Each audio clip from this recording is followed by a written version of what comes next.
이제 생성형 AI가 실제로 어떻게 활용될 수 있는지를 살펴보겠습니다.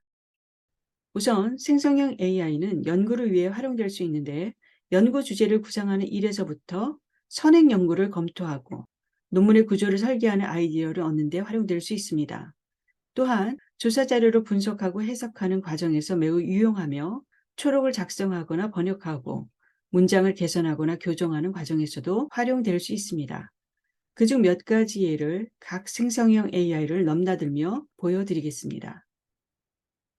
첫째, 생성형 AI를 활용해서 관심 있는 연구를 빠르게 검색하고 파악할 수 있습니다. 나아가 관련 연구 주제에 대해서 질문하면서 새로운 연구 주제를 구상할 수 있는데요. 우선 구글 바드의 프롬프트 창에 프롬프트를 입력해 보겠습니다. 디지털 전환 시대의 신학교육은 어떻게 변화되어야 될지 관련 학술 논문을 3개 찾아주고 논문을 토대로 신학교육의 방향을 한글 도표로 정리해줘. 이렇게 요청하겠습니다.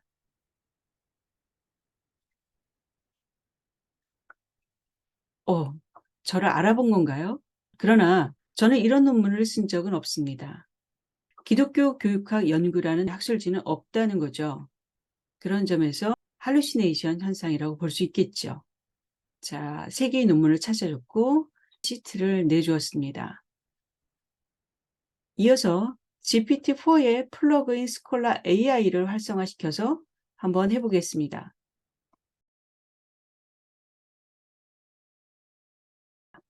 그런 상태에서 똑같은 요청을 하겠습니다.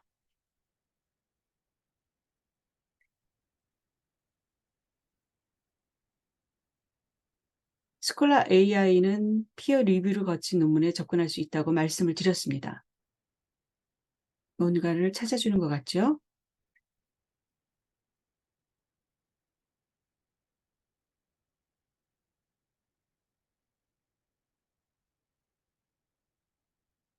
여기 보시면 풀페이퍼까지 제시를 해주고 있습니다.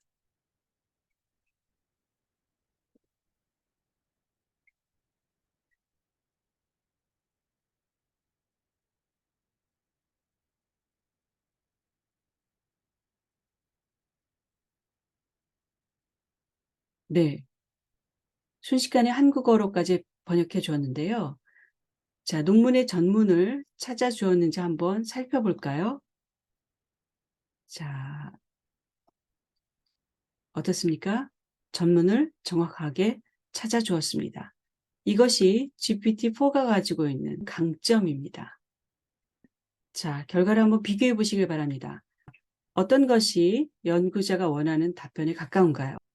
생성형 AI를 활용해 선행 연구를 빠르고 깊이 있게 검토할 수도 있습니다. PDF 파일을 다운로드했다면 생성형 AI는 논문의 언어나 난이도와 상관없이 논문을 이해하기 쉽도록 설명해 줍니다. 그리고 대화하면서 연구를 진행하도록 도와줍니다. 이번에는 챗 위드의 PDF와 클로바 X의 결과를 비교해 보겠습니다. 이곳에 PDF 파일을 한번 업로드해 보겠습니다.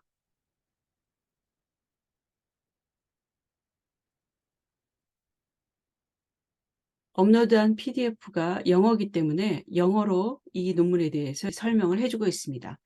저는 그렇지만 한국어로 이 논문의 내용이 무엇인지 한 문단으로 요약해달라고 요청하겠습니다. 네, 온라인 강좌를 통해 인터넷 소스를 평가하는 방법을 배우는 과정을 다루고 있다라고 이야기를 해주고 있습니다. 질문을 이어가겠습니다. 이 논문의 연구 목적, 연구 문제, 연구 방법, 연구 결과, 연구 시사점을 각각 한 문단으로 정리해달라고 요청했습니다. 올리자마자 결과가 뜹니다. 마지막으로 이런 요청도 한번 해볼까요? 이 논문의 내용을 토대로 서술형 문제 2개, 단답형 문제 3개, 선대형 문제 3개를 만들어줘. 정답과 해설지까지 포함해서 한글로 작성해줘. 라고 요청했습니다. 그러자 순식간에 문항까지 만들어 주었습니다. 이것이 챗 애니위드 PDF입니다. 이번엔 클로바 X의 스킬 기능을 이용해서 한번 해보겠습니다. 스킬 기능을 활성화하면 파일을 열 수 있게 되어 있습니다. 똑같이 파일을 올려보겠습니다. 클로바 X의 스킬 기능은 특이한 점이 파일을 업로드하면 자료를 탐색한 결과를 미리 제시해 준다는 것입니다. 자, 똑같은 질문을 한번 해보겠습니다. 이 논문의 연구 목적, 연구 문제, 시사점까지 한 문단으로 정리해 달라고 요청하겠습니다.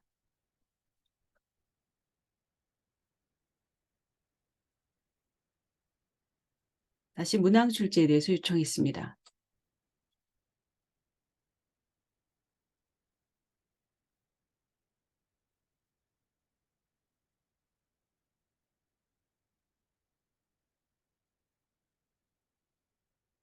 이와 같이 생성형 AI는 선행 연구를 검토하는 과정에 유용하게 활용될 수 있습니다. 그 외에도 논문의 목차나 개별 단락에 대한 아이디어를 얻어 논문의 구조를 설계하거나 개선하는 데도 활용될 수 있습니다. 한편 생성형 AI는 양적 데이터를 어떻게 분석해야 하는지를 질문하고 기초 통계량을 구하거나 집단 간 차이를 분석하는 작업에 활용될 수 있습니다. 단 이제 문항 타당도 등이 확보된 상태에서 요청해야 하기 때문에 문항을 개발하는 과정에서부터 활용할 필요가 있는데요. 클로바 X와 GPT 3.5 그리고 GPT 4를 활용해서 조사 자료를 분석해 보겠습니다. 클로바 X의 경우 다시 스킬 기능을 활성화하고 txt 파일로 데이터 분석한 결과를 올려보겠습니다. 자, 데이터 파일을 txt 파일로 첨부하자 이 데이터는 메타버스를 활용한 교사 교육의 효과를 보여주는 자료라고 설명을 하고 있습니다. 그래서 물었습니다. 문항별 평균과 표준 편차를 구해주고 대응 표본 T검정으로 사전사 후 평균 간 차이가 있는지를 분석해 달라고 했습니다. 그랬을 때 유의미한 차이가 났다라고 이야기를 하죠. 그리고 나서 대응 표본 T검정도 서술형으로 구해줬습니다. 이번에는 챗GPT 3.5로 가보겠습니다. 챗GPT 3.5는 플러그인이나 파일을 첨부할 수 있는 기능이 없습니다. 그렇기 때문에 붙여넣기 기능을 이용해서 한번 해보겠습니다. 자, 이 데이터를 이제 넣었고요. 똑같이 번역해서 질문해 보겠습니다. 그러자 순식간에 이제 분석을 해주네요. 평균과 표준 편차, 사전사후로 구해주고 있습니다. 그리고 대응표본 T검정도 해주고 있습니다. 자, 이렇게 다 나오지 않았을 때는 계속해줘라는 명령을 내려주면 됩니다.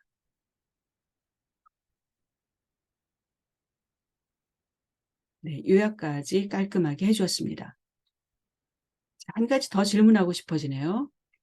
위 결과를 바탕으로 추 교사 교육 시 가장 우선 개발해야 될 역량이 무엇인지를 질문했습니다.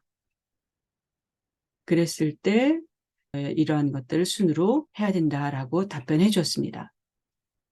자, GPT-4는 데이터 분석을 선택할 경우 엑셀 파일을 그대로 업로드할 수 있습니다.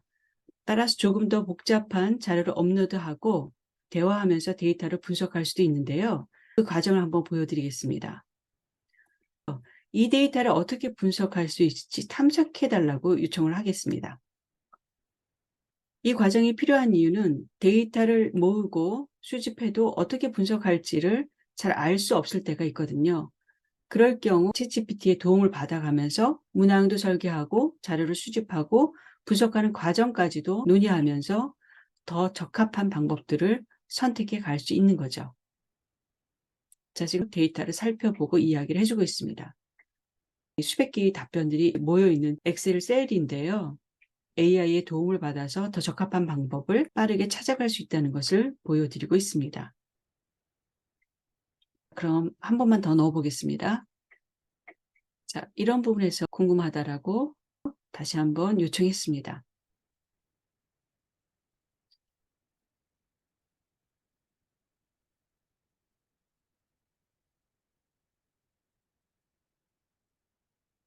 이렇게 시각화된 결과물까지도 제공을 해주고 있습니다.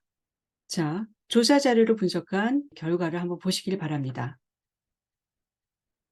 생성형 AI는 연구 외에 강의를 위해서도 다양하게 활용될 수 있습니다.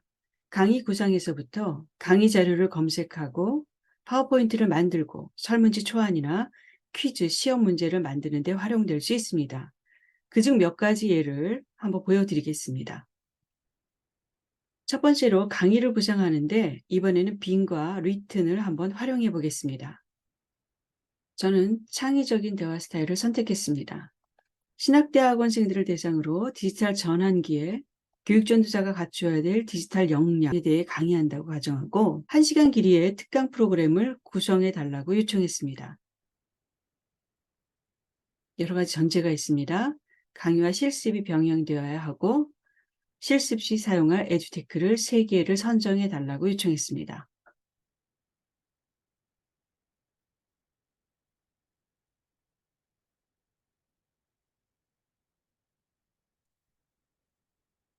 프로그램 목표가 나왔고요.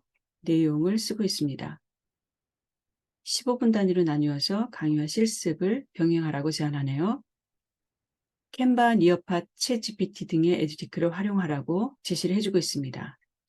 깔끔하게 도표로 정리를 해주고 있습니다.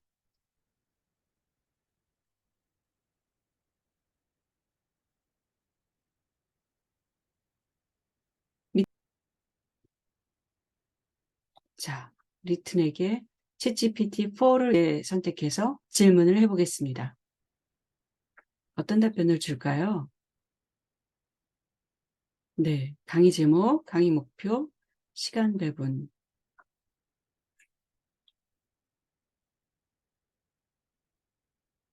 네, 굉장히 간략하게 지시를 해주네요. 자, 에듀테크 3개를 선정해 달라고 했습니다. 클래스룸, 티지즈, 패들렛입니다. 자, 빙과 리튼 중 어떤 것이 더 원하는 혹은 기대한 결과에 가까운가요? 이번에는 강의를 위한 최신 자료 검색에 생성형 AI를 활용해 보는데요. 검색 엔진을 기반으로 한 빙과 챗GPT를 비교해 보겠습니다. 우선 빙입니다. 신학생들에게 기후위기의 심각성을 일깨울 만한 최신 데이터와 영상 자료를 검색해 달라고 요청했습니다. 네.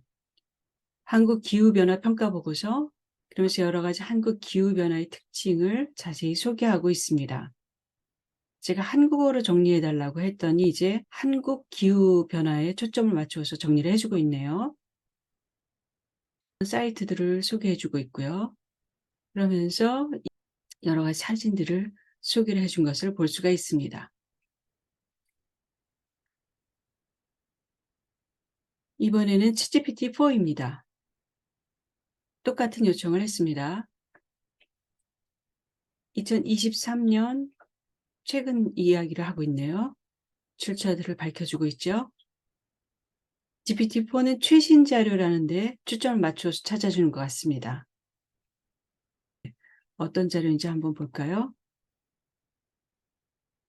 최근 유엔 자료, 네, 뉴스와 여러 가지 보고서들을 같이 보여주고 있습니다. 그런 점에서 비슷한 기능과 인터페이스를 가지고 있는 생성형 AI이지만 답변의 질은 다를 수 있다는 것을 체감할 수 있습니다. 자, 유튜브 서머리 프로그램을 통해서 강의에 활용할 유튜브 자료도 검색해 볼 수 있는데요. 자, 유튜브 서머리 확장 프로그램이 설치된 상태에서 유튜브 컨텐츠를 플레이해보고 자막창을 열어보면 여기에 자막이 생성되는 것을 볼 수가 있습니다. 이 자막을 복사해서 붙여넣기 하고 이 내용을 200자의 한국어로 요약해줘라고 명령해 보겠습니다. 그랬을 때 칸 아카데미의 칸미거에 대한 이야기를 하고 있습니다. 최신 자료뿐만 아니라 영상 자료 등 어떤 것이든 강의에 쓸 자료들을 효과적으로 검색할 수 있는 시대가 되었습니다. 이제 감마 앱을 활용해서 강의할 주제와 개요만 입력하고 파워포인트 디자인을 한번 맡겨보도록 하겠습니다. 감마 앱에 들어와 보면 여러 가지 템플릿을 선택할 수 있게 되어 있습니다. 여기서 새로 만들기, 빈 문서에서 새로 만들기, 가져오기가 있습니다. 저는 AI에 강의안을 맡겨보겠습니다. 여기 들어와 보면 다시 텍스트로 붙여넣기, 생성하기, 파일 가져오기가 있습니다. 저는 생성하기를 하겠습니다. 영어가 아니라 한국어를 선택하고요. 프레젠테이션, 문서, 웹페이지를 만드는데 저는 무엇을 만들고 싶냐고요? 디지털 전환기의 교육 전자가 갖춰야 될 디지털 역량에 대해서 만들어 보겠습니다. 이렇게 개요가 생성이 되었습니다. 카드당 텍스트양 AI로 한번 생성을 해보겠습니다. 이미지 스타일은 스마트하고 밝은 분위기로 하겠습니다. 계속 가볼까요? 이제 테마를 핑크빛으로 예쁘게 한번 해볼까요? 생성 눌러보겠습니다.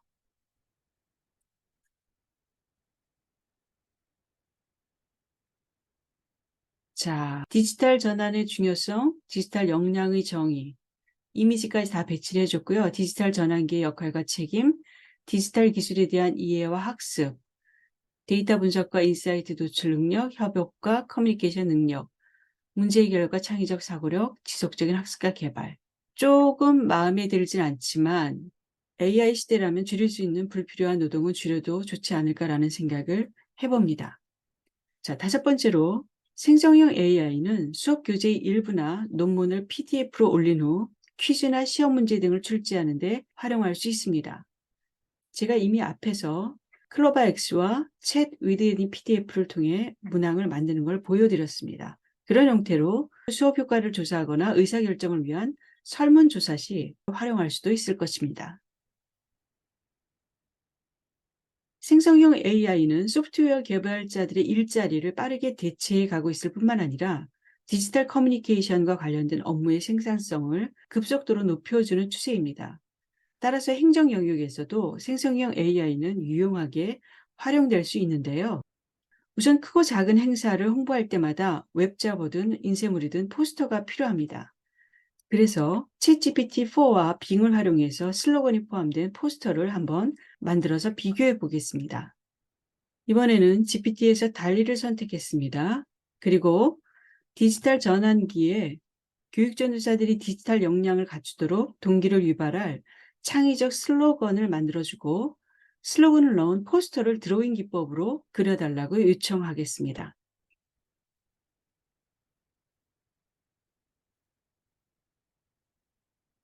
색상은 블루톤으로 요청했습니다.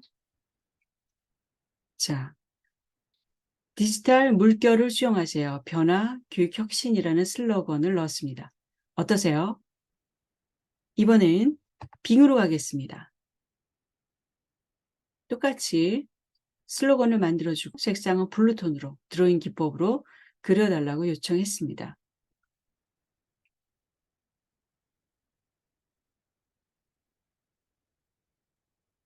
네. 그러니까 영어로 이제 레터링을 넣어달라고 하니까 영어 슬로건을 내주었습니다.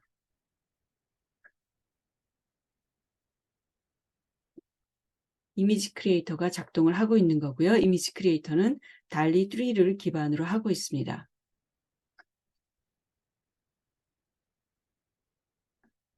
디지털 트랜스포메이션 리더십인데 이제 글자가 깨지는 거죠. 자, 이렇게 그려주고 있습니다. 자, 이것은 앞서 제가 제작한 포스터 제작의 결과물인데요. 달리가 슬로건을 내고 그림을 그린 것과 빙이 슬로건을 내고 그림을 그린 것을 한번 보시길 바랍니다. 빙은 기본적으로 4개의 컷을 주고 선택을 할 수 있도록 해줍니다. 마지막으로 챗GPT 라이터를 활용해서 추천서 초안을 작성해 보겠습니다. 조직신학 석사과정 후 독일로 유학 가는 학생을 위해서 한번 독일어 추천서를 작성해 보겠습니다. 그럼 웹스토어에서 챗GPT 라이터라는 확장 프로그램을 설치하면 지메일에 이런 아이콘이 생긴다고 말씀을 드렸죠. 여기 생긴 아이콘이 챗GPT 라이터고요. 이 부분이 이제 프롬프트 창이 됩니다. 자, 열어볼까요? 여기에 독일로 유학 가는 학생을 위한 추천서를 작성해 달라고 했습니다. 그러자 순식간에 추천서를 작성해 주었습니다. 이것을 이제 메일에 넣으면 이렇게 되고요. 빈칸이 있는 부분에 학생의 이름이나 수신인만 넣으면 완성이 됩니다. 생성형 AI 시대란 사람이 기계에 대한 사용 방법을 알아야 사용할 수 있었던 시대가 끝나고 인간의 언어로 기계가 성큼 다가온 시대라 할 수 있습니다. 그야말로 새로운 세계에 진입하면서 인공지능이 답변하는 대로 살아가지 않기 위해서라도 인공지능에게 질문하는 훈련을 해야 할 필요가 있습니다. 이어질 100번째 귀띔은 학교 밖 청년 세대가 생성형 AI를 매개로 어떻게 신앙생활을 해가고 있는지를 살펴본 후 학교 안 신학생들의 생성형 AI 활용 현황과 활용에 대한 인식 조사 결과를 소개해 드리겠습니다.